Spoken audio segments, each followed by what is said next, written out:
दर्शकवृन्द नमस्कार। नेपाल लाइभको समय संवादमा हार्दिक स्वागत छ। म पुष्पा केसी। दर्शकवृन्द नेपाल लाइभको समय संवादमा हामी विभिन्न क्षेत्रमा आबद्ध व्यक्तित्व र विषयका साथमा उपस्थित हुँदै आएका छौं। सरकारले केही दिन अघि मात्रै सिक्के राउतसँग गरेको सहमतिलाई लिएर विभिन्न चर्चा चासोसँगै आशंका उब्जिएको छ र यसमाथि अहिले विभिन्न टीका टिप्पणी भइराखेका छन्। सिक्के राउतको सँगको सहमति लगत्तै फेरि सरकारले विप्लव समूहका गतिविधिमाथि प्रतिबन्ध लगाउने खबर सार्वजनिक भएको छ र यसले पनि धेरैको ध्यान खिचेको छ। पछिल्लो समयका यिनै समसामयिक विषयवस्तुमाथि केन्द्रित भएर आज हामी कुराकानी गर्दैछौँ। कुराकानीका लागि हामीसँग हुनुहुन्छ राजनीतिक विश्लेषक पुरञ्जन आचार्य। यहाँलाई स्वागत छ। धन्यवाद पुष्पाजी। सन्चै हुनुहुन्छ? ठिक छ। केही दिन यता सिक्के राउतको निकै चर्चा छ। केही दिन यता उनी र उनको विगतको गतिविधिले यति चर्चाको माग गर्छ।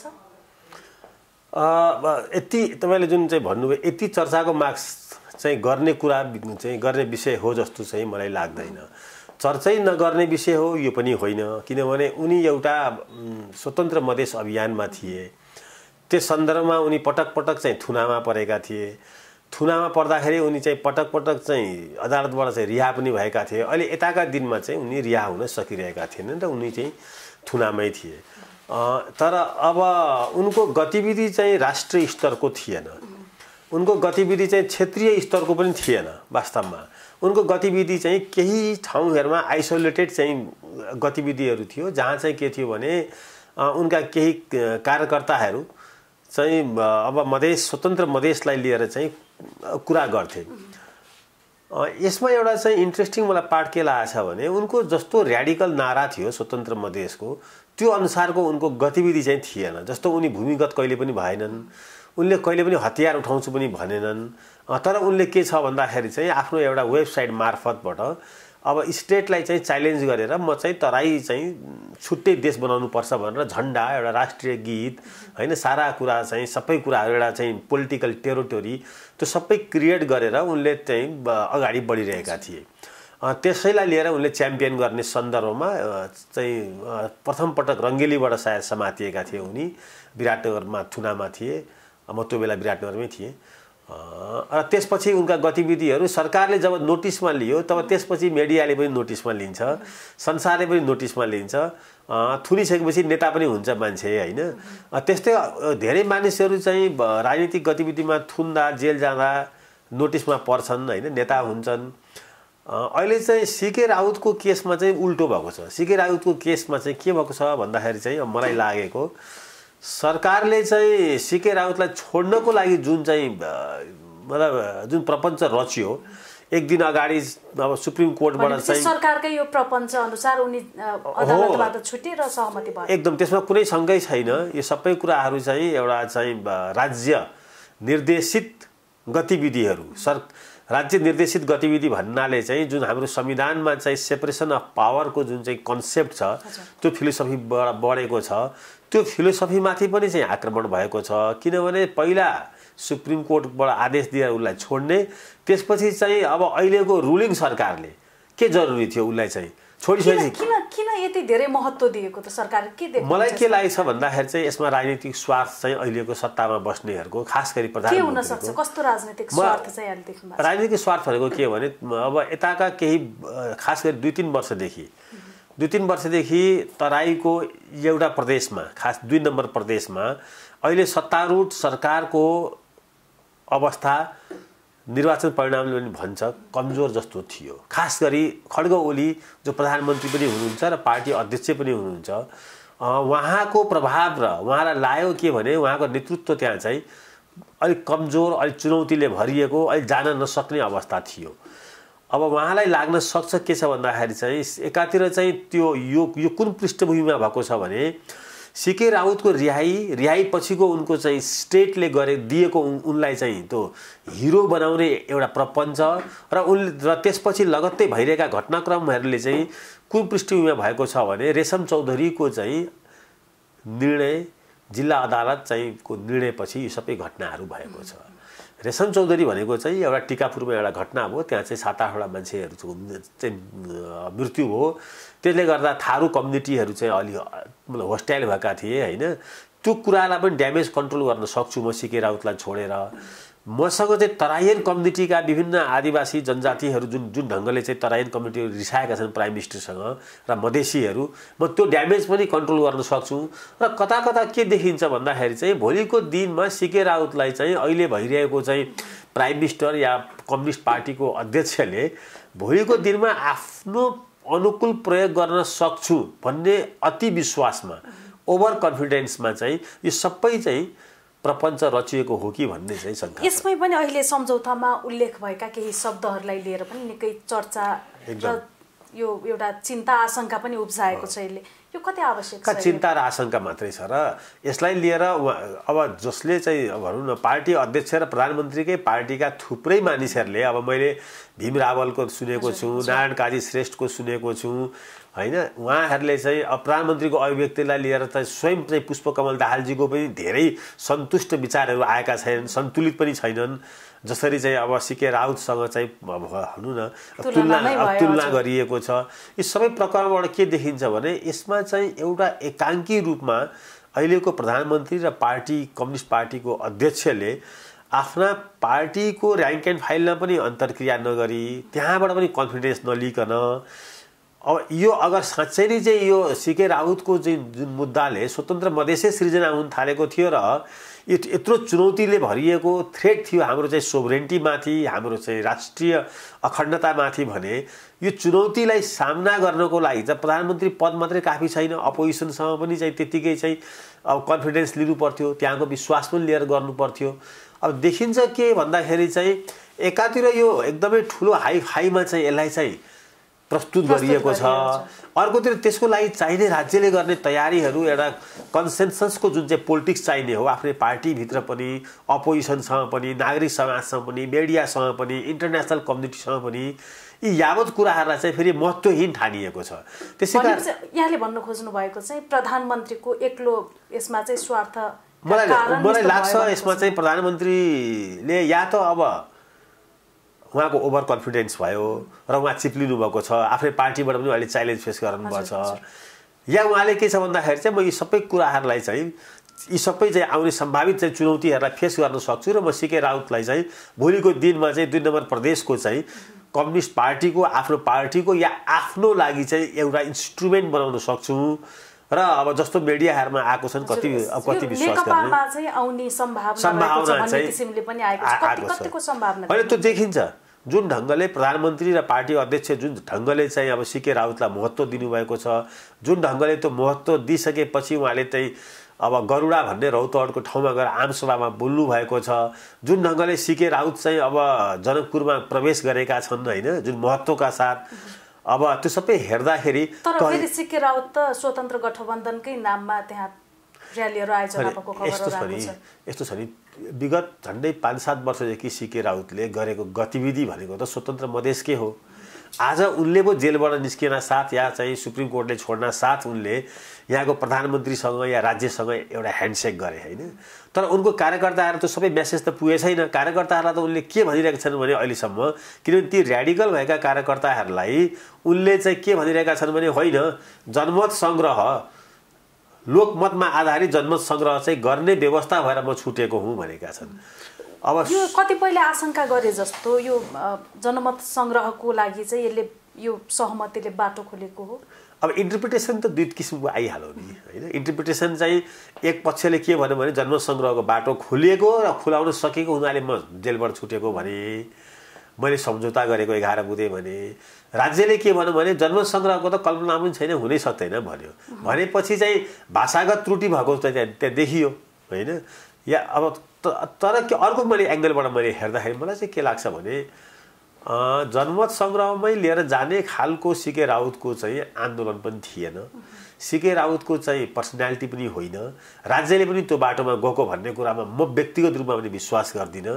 म चाहिँ केहीसम्म चाहिँ विश्वास गर्दछु भने मलाई लाग्छ अगर राजनीतिक चाहिँ त्यही बाटोमा भोलि जान्छ भन्ने मेरो अनुमान चाहिँ। तर फेरि सरकारले गरेको सम्झौता त राज्यले गरेकै मानिन्छ। फेरि राज्यले गरेको भित्र थप सम्झौता के पनि भएको हुन सक्छ भने सीके राउतका कार्यकर्ताहरू चाहिँ लामो समयदेखि एउटा छुट्टै स्वतन्त्र मधेसको आन्दोलनमा थिए। सीके राउतले यो सरकारलाई भनेको हुन सक्छन् कि मलाई केही समय लाग्छ मेरो कार्यकर्ताहरूलाई चित्त बुझाउन। म चित्त बुझाएँ, म भोलिको दिनमा एमालेमा पनि या कम्युनिस्ट पार्टीमा पनि आउला हैन। भोलिको दिनमा म यो स्वतन्त्र मधेसको नारा होइन अखण्ड नेपालकै जुन बुँदा नम्बर 1 मा छ त्यस्तै अभियानमा म लागुला पनि। तर मलाई केही समय चाहिँ यो मेरो कार्यकर्ताहरूलाई अलिकति ठन्डा गर्न है नेपाली भाषामा भन्दाखेरि, तर पोलिटिकल स्पेस उनले खोजेको हुनसक्छ। र मलाई लाग्छ के छ भने भोलिको सीके राउतको गतिविधिहरू एमाले या कम्युनिस्टकरण हुनसक्छ। कम्युनिस्ट पार्टी जोइन गरेर अगाडि बढ्यो भने आश्चर्य नमाने। भनेपछि गृहमन्त्रीले चाहिँ केही दिन अगाडि पनि भन्नुभएको थियो यो चाहिँ जनकपुरमा भएको त्यो र्याली खुसियालीको अन्तिम विदाई हो भन्नुभएको थियो, त्यसलाई पुष्टि गरे यहाँको अन्तिम नभए पनि त्यो अब बिस्तारै बिस्तारै सेलाउने चाहिँ खुसियाली हो। त्यो सेलाउने हुन्छ नि। अब यहाँ सीके राउतले जतिसुकै ठुलो चाहिँ त्यहाँ चाहिँ उनले सम्बोधन गर्न सकेनन् नि म कुन ढङ्गले आएको हो कुन ढङ्गले भएको भनेर। उनका कार्यकर्ताहरूलाई चाहिँ उनले ट्विट मार्फतबाट जानकारी के दिए भन्दाखेरि चाहिँ होइन जनमत सङ्ग्रहमा जान सकिन्छ भने त्यसको ब्याकिङ त प्राइम मिनिस्टरले पनि चाहिँ फेरि गर्नुभयो। जनमत सङ्ग्रह गर्ने नहुने कुरा भयो किन संविधानमा राख्ने भनेर भन्नुभयो होइन। तर यो विषयमा गर्न सकिँदैन भन्ने पनि छ। मलाई के लाग्छ भन्दाखेरि चाहिँ असाधारण रूपले चाहिँ सीके राउतलाई जसरी हिरो बनाइएको छ त्यो इमेजै थिएन। उनको आन्दोलनले नदिएको इमेज चाहिँ अचानक उनले रातारात चाहिँ प्राप्त गरेका छन्।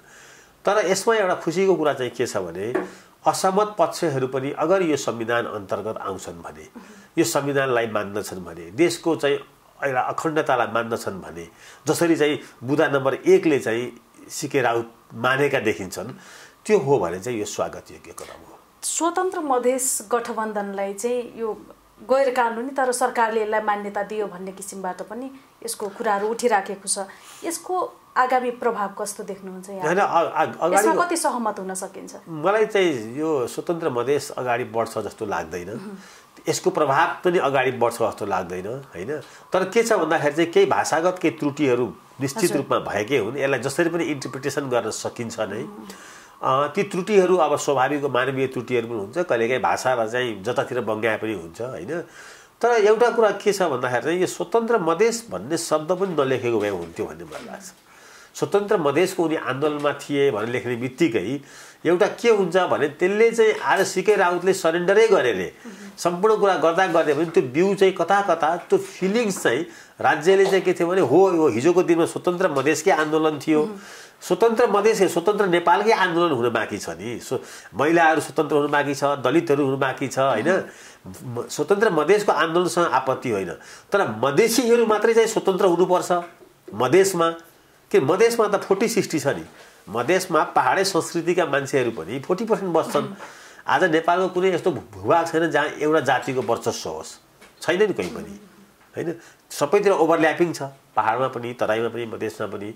त्यसकारणले यस्ता शब्दहरूले राजनीतिमा चाहिँ थप द्वन्द्व निम्ताउन सक्छ। भाषागत त्रुटिहरू प्रशस्तै भएका छन् त्यसमा। अब त्यो त्रुटिहरू सच्याउने चाहिँ कामहरू अब यस्तै अब विभिन्न एक थरले त्यो त्रुटिहरूमा खेल्ने काम गर्छ, अर्कोले सच्याउने काम गर्छ। अब राज्य पक्षले अहिले सच्याउने काम गरिरहेको छ। हाम्रो स्पिरिट यो हो, हाम्रो चाहिँ उद्देश्य यो हो। अर्को थरीले के छ भन्दाखेरि चाहिँ त्यसलाई चाहिँ आफ्नो अनुकूल व्याख्या गर्छन्। संसारमा के छ भन्दाखेरि चाहिँ यो राजनीति हो, राजनीतिमा यस्ता कुराहरू चलिरहेको छ। यो स्वतन्त्र मधेसका लागि लोकतान्त्रिक बाटो खुला भयो भन्ने किसिमले पनि यसको व्याख्या गरिएको छ। यो सम्झौताको नियतमा चाहिँ राउतको विशेष गरी सीके राउतको नियत चाहिँ कस्तो देख्नुहुन्छ? के छ यसका पछाडिको नियत?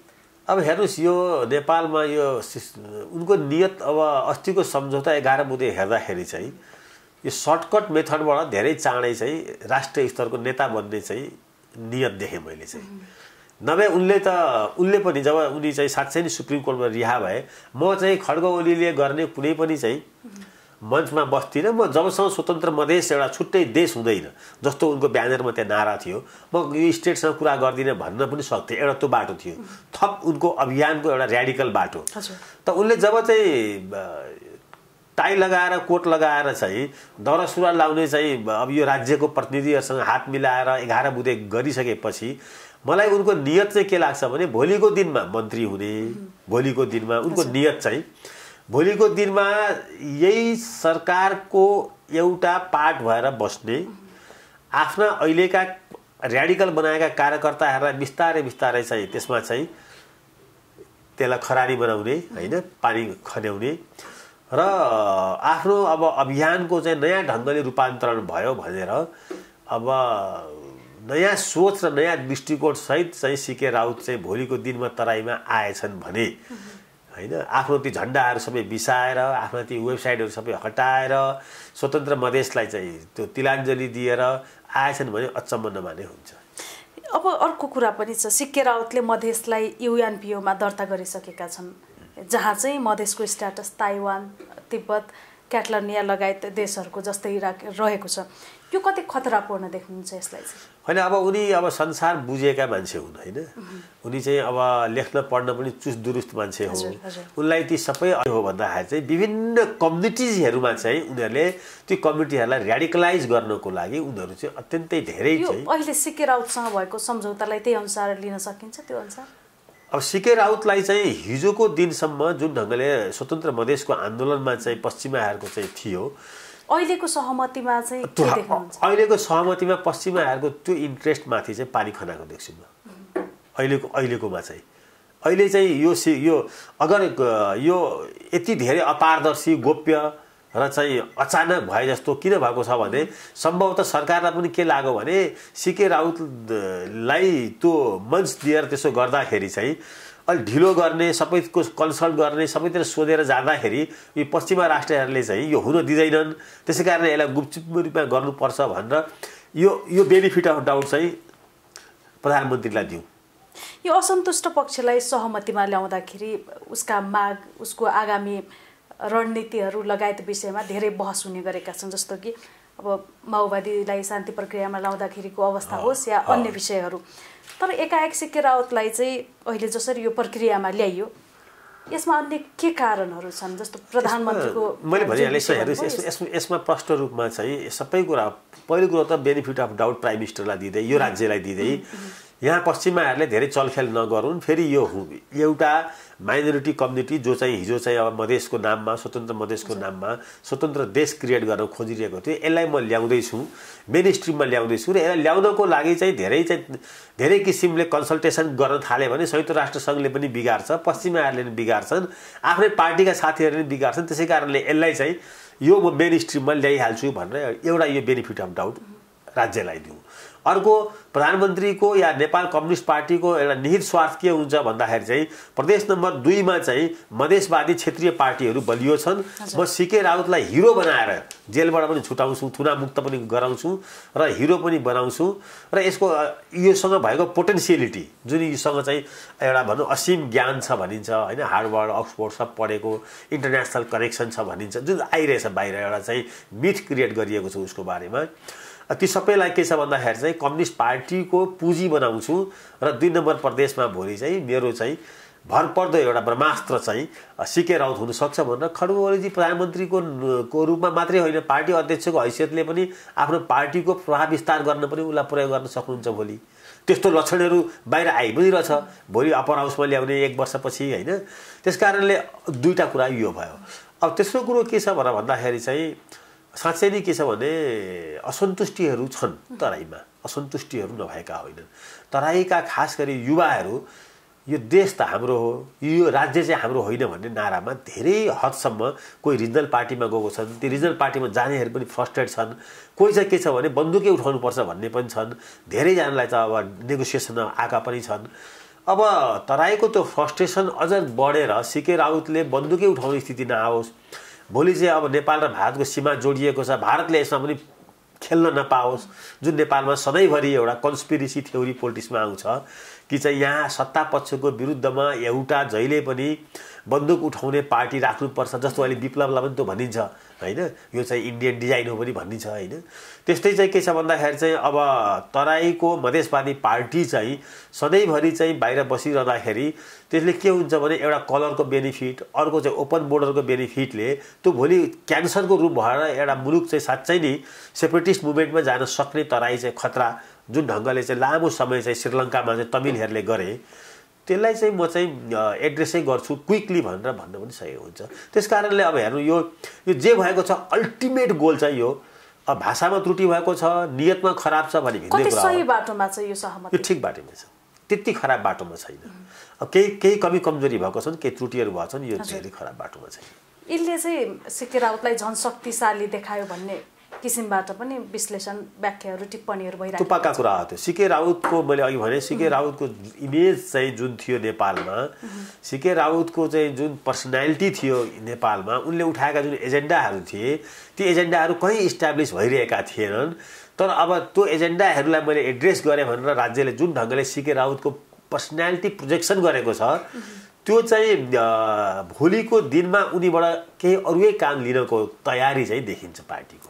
अर्को सीके राउत नेतृत्वको स्वतन्त्र मधेस गठबन्धन रूपन्देहीले पत्रकार सम्मेलन पनि गर्यो हिजो अस्ति भर्खरै। त्यसमा चाहिँ पृथकतावादी, स्वतन्त्र पृथकतावादी आन्दोलन नट्याकेको बतायो उसले, र खुलेआम सबैलाई स्वतन्त्र मधेस गठबन्धनमा आउन यसले अझ सहज वातावरण बनाएको छ भनेर पनि उनीहरूले विज्ञप्ति नै जारी गरे। यसलाई कसरी लिन सकिन्छ? यो संसारको एउटा अध्ययन अनुसन्धानले के देखाएको छ भने जुनसुकै पार्टी पनि जब र्याडिकलाइज हुन्छ, र्याडिकलाइज भएर जब नेगोसिएसनमा जान्छ नि, जस्तो माओवादी र्याडिकलाइज भयो, नेगोसिएसनमा आयो होइन, अब त्यसको एउटा पाटो छुट्टिएर बाहिर बस्यो। सुरुमा मोहन वैद्यहरू बाहिर बसे, अहिले विप्लवहरू बाहिर बसेका छन्। यो संसारको रीत हो। यो एउटा सभ्यताको र मानव एउटा विकनेस पनि के हो भने कुनै पनि र्याडिकल पार्टीहरू एकैपल्ट सम्पूर्ण रूपमा आउँदैनन्। त्यसमा पनि अहिलेको सीके राउतको पार्टी त त्यसबाट पनि केही समूह छुटेर जान्छ, एकदम स्वाभाविक हो। स्वाभाविक यो यहाँ मात्रै होइन, यो किन गएन भन्दाखेरि चाहिँ आश्चर्य मान्नुपर्छ।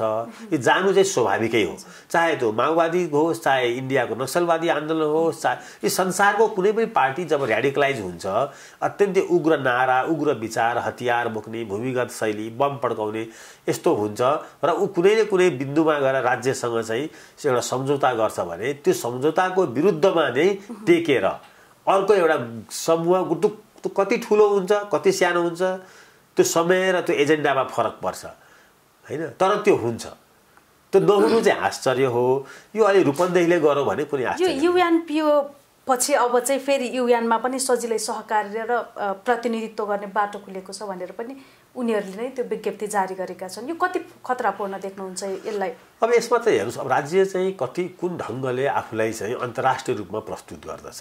राज्यले यहाँ साँच्चै नै माइनोरिटी ग्रुपहरूलाई चाहिँ अत्यन्तै ठुलो चाहिँ पीडा दिइरहेको छ। मलाई लाग्दैन त्यो चाहिँ कुनै भ्यालिड हुन्छ भनेर, किनभने नेपालको अहिलेको संविधानले यो साउथ एसियामा अहिले यहाँको माइनोरिटी, अल्पसङ्ख्यक, इन्डिजिनियस कम्युनिटीहरूलाई जुन ढङ्गले समेटेको छ, यो साउथ एसियाको संविधान होइन, यो संसारको संविधानमा यो लेभलको चाहिँ महिलाहरूलाई सहभागिता दिएको, स्पेस दिएको, यो लेभलको इन्डिजिनियस कम्युनिटीलाई दिएको, मलाई लाग्दैन डेमोक्रेसीको यो यति सर्ट एक्सरसाइजमा यस्तो कन्स्टिट्युसन चाहिँ नेपालमा बनेको छ, जुन कन्स्टिट्युसनमा चाहिँ संसारले चाहिँ वाह गर्ने बाहेक होइन, नेपाल जस्तो देश जो चाहिँ अहिले पनि मतलब चाहिँ एउटा डेभलपिङ नेसनमा क्वालिफाइड गरेको छैन, त्यहाँ चाहिँ यसरी यो चाहिँ संविधान निर्माण भएको छ। यो संविधानमाथि चाहिँ प्यारलली चाहिँ रिथिङ गर्ने, अरू चिजहरूलाई चाहिँ मान्यता दिने यो गर्छ जस्तो संसारले मलाई लाग्दैन। त्यो नहुने कुरा हो। यो सीके राउतको चर्चा सेलाउन नपाउँदै फेरि अहिले विप्लवको चर्चा पनि उत्तिकै छ। हिजो भर्खरै प्रधानमन्त्रीज्यूले चाहिँ अब वार्ताको औचित्य छैन, वार्ता गर्दैन सरकारले भन्नुभएको थियो। आजै फेरि विप्लवका गतिविधिमाथि प्रतिबन्ध लगाएको खबर पनि सार्वजनिक भएको छ। यद्यपि सरकारले चाहिँ त्यसमा अझै बोलेको छैन, केही मन्त्रीहरूले बोले पनि विप्लवमाथि हो या विप्लवका गतिविधिमाथि हो भन्ने विषयमा। यसलाई कसरी लिन सकिन्छ? सरकारको नीति चाहिँ कस्तो देख्नुहुन्छ विप्लवमाथि? होइन, अब यो जुन सरकार छ अहिले, यो सरकार हिजो आज विप्लवले जे गरिरहेका छन्, हिजो यो सरकारका चाहिँ दुवै तत्कालीन मालेले पनि माओवादीले पनि गरेको बाटो यही हो। आफ्नो राजनीतिक स्पेस यो देशमा चाहिँ क्रिएट गरेको, आज सत्ता निर्माण गरेको छ भने बाटो यही हो। अब आज विप्लवलाई पनि यो बाटो सर्टकटकै लाग्छ भने, सर्टकट बाटो यही नै रहेछ, चाँडै सत्तामा पुग्न, मसँग नेगोसिएसनमा आउन यिनीहरूलाई लाग्छ भने अब म यही बाटो लिन्छु भनेर उनले त गर्न सक्छन्। तर अब राज्यले त्यसलाई कसरी लिने? यो ल एन्ड अर्डरको इस्यु हो कि पोलिटिकल इस्यु हो होइन? अब मलाई के लाग्छ भन्दाखेरि चाहिँ यो ल एन्ड अर्डरको मात्रै इस्यु होइन, जुन ढङ्गले ल एन्ड अर्डरको इस्यु हो भनेर गृहमन्त्रीले भनेका छन्, ल एन्ड अर्डरको इस्यु हो भने त अब यसलाई स्म्यास गर्नु पर्यो होइन, यसलाई उठ्न दिनु भएन, यसलाई सिद्ध्याउनु पर्यो, वार्तामा जान्न भन्नु पर्यो। चोर डकेत लुटेरा भनेको छ होइन, लुटेराहरूको पार्टी हो भनेको छ। अब लुटेरा हो भने त अब त्यो राज्यले त्यसरी चाहिँ यिनीहरूलाई चाहिँ मूल्याङ्कन गरेको छ भने लुटेरा या डकेतहरूलाई गर्ने ट्रिटमेन्टमा चाहिँ अब के हो त्यो होइन, त्यो जान्छ, त्यही रूपमा जान्छ त्यो। मलाई चाहिँ के लाग्छ भने त्योभन्दा राम्रो के हुन्थ्यो भने यसलाई पोलिटिकल लेभलबाट एउटा चाहिँ मतलब कहीँ न कहीँ वार्तामा इङ्गेज गर्ने होइन। अब स्वतन्त्र मधेस क्रिएट गर्छु भन्नेलाई त वार्तामा इङ्गेज गरेर होइन अचानक हिरो बनाएर बाहिर निकाल्नु परेको छ भने आज उनले त यो देशको अखण्डताको लागि चाहिँ कहीँ पनि च्यालेन्ज गरेको छैन। उनको केही गतिविधिहरू चाहिँ बम पड्काउने त्यो असंवैधानिक छ, त्यो हिजो हरेक पार्टीहरूले गरिरहेका थिए, त्यो गर्नु हुँदैन होइन। त्यो बाटोबाट सफल भइदैन भन्ने कुरा सबैलाई थाहा छ नि। त्यो हिजो मालेले पनि गरेको हो, त्यो माओवादीले पनि गरेको हो, काङ्ग्रेसले पनि चाहिँ हतियारै उठाएको हो 7 सालमा। तर यद्यपि काङ्ग्रेसले राज्यको फोर्ससँग हतियार उठाएको हो, पिपुललाई दुःख दिने गरी काङ्ग्रेसले हतियार उठाएको हो। यहाँ फरक छ, काङ्ग्रेसले पनि हतियार उठाएको छ भनेर सोलो ढोलो रूपमा भन्छन्। काङ्ग्रेसले तत्कालीन राणा शासनको विरुद्ध, राणाहरूको सेनाको विरुद्ध हतियार उठाएको काङ्ग्रेसले। कम्युनिस्टहरूले त्यो होइन, कम्युनिस्टहरूले चाहिँ जनताको विरुद्ध पनि हतियार उठाए, जस्तो नक्सलवादी आन्दोलन भयो झापामा होइन, जस्तो चाहिँ माओवादी आन्दोलन भयो, स्कुलको टिचरलाई मारेको छ, किसानलाई मारेको छ, एउटा गाउँघरमा चाहिँ भागवत पुराण भन्ने मान्छेलाई मारेको छ। काङ्ग्रेसको आन्दोलन त्यस्तो होइन, यो गलत व्याख्या छ। र सोलो ढोलोमा काङ्ग्रेसले राणाको सेना विरुद्ध हतियार उठाएको थियो, कहीँ कुनै पनि एकजना मान्छे पनि त्यसबाट अरू त्यो बाहेक क्याजुअलिटीमा परेको छैन। त्यस कारणले काङ्ग्रेसको हतियारबन्द सशस्त्र आन्दोलन हो, क्रान्ति हो। फरक छ यसमा, अब यो लामो व्याख्या छ यसो फरककोमा चाहिँ। त्यो अहिले अब विप्लवले उठाइरहेको कुराहरू चाहिँ अब कहीँ बम राखिदिएको छ, जो पनि मर्न सक्छ नि होइन। त यो के हो भने यो आतङ्कवादी गतिविधि नै हो। आतङ्कवादी गतिविधि नै हो भने यो राज्य चाहिँ इलेक्टेड हो, यो राज्य चाहिँ निर्वाचनबाट सरकार बनेको, सारा 3 करोड नेपाली जनताहरू त्यो महायज्ञमा लागेका हुन्। त्यस कारणले राज्य पनि चुप लाएर त बस्न सक्दैन होइन। त्यस कारणले अब मेरो यो अहिलेको यो प्रतिबन्ध पनि त फेरि समाधानको बाटोतर्फ त यसले लाग्दैन। अब यो अहिले चाहिँ अब फेरि युद्धमा धकिलिने हो कि देश भनेर पनि आशंकाहरू उब्जिएका छन्। अब मलाई यताको यो 3 दशकदेखि कुनै पनि संसारमा कुनै पनि देश राज्यको विरुद्ध हतियार उठाएर चाहिँ त्यसले जितेको मैले उदाहरण म देख्दिनँ। त्यसमा पनि कुनै पनि डेमोक्रेटिकली इलेक्टेड गभर्मेन्टलाई हतियार उठाएर चाहिँ त्यसलाई चाहिँ कमजोर पारेको या झुकाउन सकेको मैले देखेको छैन। यताको 3-4 दशकमा त्यो 60s भन्दा अगाडि भए होलान्, त्योभन्दा पछि संसार आजको दिनमा, आजको संसार, आजको यो पृथ्वीमा कुनै पनि राज्यलाई एउटा विद्रोहीले हतियारले हो, पिसफुल आन्दोलनले झुकाएको छ, सत्ता परिवर्तन भएको छ होइन। तर भायोलेन्सले सत्ता परिवर्तन गर्छ या त्यो देश चाहिँ गृहयुद्धमा जान्छ, यो म पत्याउँदिनँ। अहिलेको सरकारको यो कदमले, विप्लवका गतिविधिमाथि चाहिँ जुन प्रतिबन्ध लगायो सरकारले, यसले चाहिँ कता लैजान्छ देशलाई? अब यो राजनीतिक नै होइन भनेर भन्ने निष्कर्ष सरकारको पुगेको हो भने सरकारले यो बाहेक अरू कुनै उपाय छैन। राजनीतिक गतिविधि नै होइन यो, कम्प्लिटली चाहिँ यो चाहिँ टेरोरिजम हो, यो इन्टरनेसनल टेरोरिजमको पार्ट हो। यो चाहिँ ल एन्ड अर्डरको इस्यु हो भनेर भन्ने हो भने कुनै पनि देशको चाहिँ इलेक्टेड सरकारले लिने बाटो यही नै हो। तर होइन, यसमा कहीँ न कहीँ पोलिटिकल चाहिँ केही टिप्सहरू छन्, पोलिटिकल केही गतिविधिहरू पनि छन् भन्ने लाग्छ भने यो घोषणा गर्दा गर्दै पनि सरकार चाहिँ कहीँ न कहीँ ट्र्याक 2बाट वार्तामा इङ्गेज भएर बस्नुपर्छ र मलाई लाग्छ त्यही बाटो सबभन्दा ठिक हो। कार्यक्रमको अन्त्यमा यो देशमा यति छिटो फेरिएका घटनाक्रम जस्तो कि अब रेशम चौधरीलाई अदालतले गरेको फैसला होस्, अथवा अहिले सिके राउतसँगको सम्झौता होस्, अथवा फेरि अहिले चाहिँ विप्लवप्रतिको प्रतिबन्ध होस्, यी जति पनि एकदमै छोटो समयमा फेरिएका तीव्र घटनाक्रम छन्, यसले चाहिँ के सङ्केत गर्छ? यसले के देख्छ भने हामी चाहिँ एउटा अब समृद्धि र चाहिँ अब सुखको यात्रामा जान्छौँ भन्ने कुरा चाहिँ सहज छैन, चुनौतीले भरिएको छ। प्रधानमन्त्रीले विगत 1-1.5 वर्षको समयहरू जुन ढङ्गले चाहिँ खेर फाल्नुभयो म भन्छु, आज अगर नेपाली जनताहरू चाहिँ सरकारसँग खुसी भएको भए यस्ता यी चाहिँ सिके राउत र चाहिँ विप्लवबाट चाहिँ तर्सिनु पर्ने थिएन। राज्य कमजोर भएको छ 2/3 सरकार भए पनि, किनभने यो 1.5 वर्ष खेर गएको छ। सरकारले चाहिँ रिफर्महरू जुन चाहिँ चाहिनु पर्ने हो सरकारको तर्फबाट जनतालाई चाहिँ यो सरकार राम्रो हो भन्ने कुराको अनुभूति चाहिँ जुन भइरहेको छैन, त्यसमा यी सबै चाहिँ यस्ता गतिविधिहरूले टेकिहाल्छन्। सरकारको फोकस चाहिँ जनतासँग जोडिने कामहरूमा भन्दा पनि चाहिँ नचाहिने टुक्का र चाहिँ अनेक किसिमका चाहिँ एकदम सपना बाँड्नमा भइरहेको छ। त्यसै कारणले सरकारले पहिला क्विकली, अहिले पनि समय छ, सरकारले जनताको एकपल्ट पाएको भोट 2/3 पाए मैले जे पनि गर्छु भनेर जाँदाखेरि त्यो जनमत सिद्धिसकेको छ। आजको दिनमा यो सरकारको ग्राफ तल गएको छ, प्रधानमन्त्रीको ग्राफ तल गएको छ। प्रधानमन्त्रीले फेरि होप र भरोसा क्रिएट गर्नु पर्यो आम नेपाली जनताको बिचमा, जसरी इलेक्सनको बेला गर्नुभएको थियो। त्यो गर्ने बित्तिकै के हुन्छ भने यी सानातिना खहरेहरू चाहिँ संविधान र यो राज्यको मेन स्ट्रिममा आएर स्वतः जोडिने बाध्य हुन्छन्। किनभने जनता जब सरकारसँग ह्याप्पी हुन्छन् तब यस्ता यी विप्लवहरू जन्मिँदैनन्। विप्लवहरू जन्मिने स्पेस भनेको नि कहाँ हो भने 2/3 कम्युनिस्ट सरकारले पनि सकेन भने म सक्छु भन्दा उनीहरूले जनताले पत्याइदिन्छन्। त्यो जनता चाहिँ उनीहरूसँग नपत्याउने कर्म गर्ने चाहिँ त्यो अभियानमा लाग्ने काम चाहिँ प्राइम मिनिस्टरको हो। हुन्छ, समय र विचारको लागि यहाँलाई धेरै धेरै धन्यवाद। हस्, मलाई पनि तपाईँहरू धन्यवाद, के अरे अवसर दिनुभयो यो बोल्नको लागि। तपाईँहरूको टेलिभिजन मार्फत तपाईँहरू श्रोता सबैलाई धन्यवाद दिन्छ।